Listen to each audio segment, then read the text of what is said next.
Chris McClure here with another magnetic moment based on my book, The Magnetic Leader: 18 Essential Actions of Leaders People Love to Follow.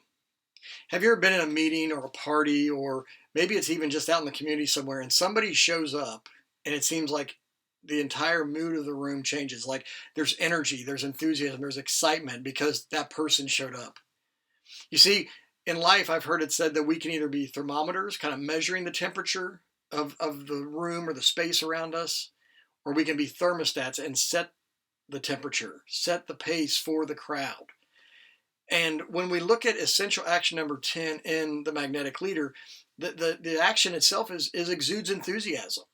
You see, as leaders, we need to motivate, we need to inspire, we need to challenge at times, we need to correct at times, but we need to keep people moving in a positive direction, to go after the vision or the cause or meet the goals and objectives that we've defined. And so in this chapter of exuding enthusiasm, I go into kind of a three-step process that you have to kind of walk through as a leader, and it starts with sparking your mind. It starts with you. See, leadership isn't about you, but it has to start with you. It's not about me, but it has to start with me.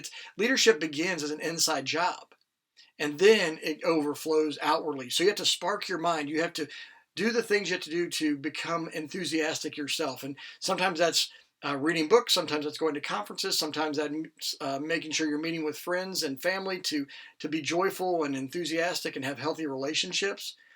So whatever it means for you, you need to spark your own mind. But then what you need to do is you need to fan your flame. And what I mean by that is you have to keep at it. See, here's the thing.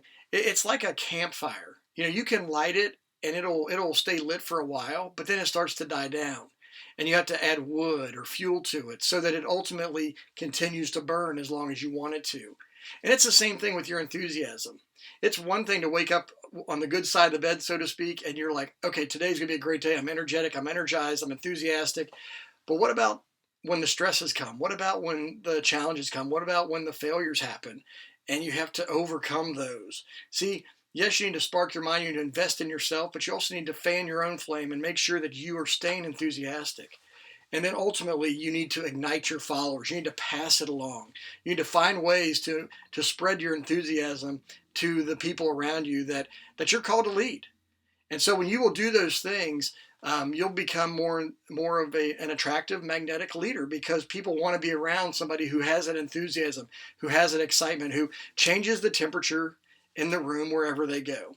And so I want to encourage you to dig into that in essential action number 10 inside the magnetic leader, because I believe that as your enthusiasm grows, then your followers' enthusiasm grows as well, and therefore it ultimately seeps over into the organization, into the community, into the world, and we need much more enthusiasm in the world we're living in today.